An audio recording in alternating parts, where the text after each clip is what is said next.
જમ્મુ કાશ્મીરના પહેલગામમાં થયેલા આતંકી હુમલાના જવાબમાં ભારતે પાકિસ્તાન સાથે અટારી વાઘા બોર્ડર પર રોજ સાંજે યોજાતા બીટિંગ રિટ્રીટ સમારોહને ટૂંકો કરી નાખ્યો છે. નવા પ્રોટોકોલ પ્રમાણે બીએસએફના કર્મચારીઓ અને પાકિસ્તાની રેન્જર્સ હાથ નહીં મિલાવે. ગઈકાલે 24 એપ્રિલે સમારોહ દરમિયાન ગેટ પણ બંધ રખાયા હતા.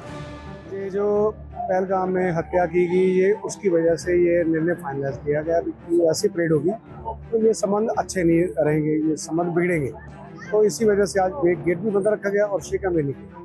જો કે ધ્વજ ઉતારવાની પ્રથા ચાલુ રખાઈ છે, પરંતુ આ દરમિયાન ભારત અને પાકિસ્તાનના સીમા સુરક્ષા દળો વચ્ચે કોઈ પણ જાતની વાતચીત ના થઈ.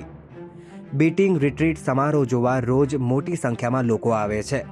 મુલાકાતીઓએ પણ કહ્યું કે આતંકી હુમલાને ધ્યાનમાં રાખી समारोह ने टूंकू करवानो निर्णय खरेखर योग्य है. ने जो गेट नहीं खोला वो भी अच्छा किया और भाईचारा करके दिखाया, बता दिया और आगे ऐसा न हो इसीलिए अच्छा किया इसने.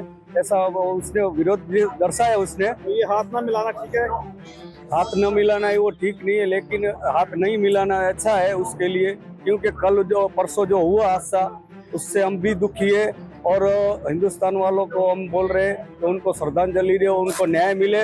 और हम भारत सरकार से निवेदन करते हैं कि जो भी इसमें मारे गए उनको श्रद्धांजलि, उसको न्याय मिले, ऐसा करे. परसों वहाँ हादसा हुआ ना, इसलिए हमें बहुत नाराज है. हाँ, और पब्लिक भी भीड़ भी आज कम है.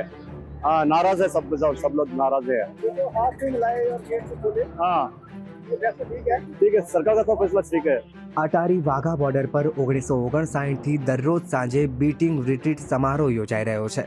તેનું આયોજન બીએસએફ અને પાકિસ્તાનના રેન્જર્સ દ્વારા કરાય છે.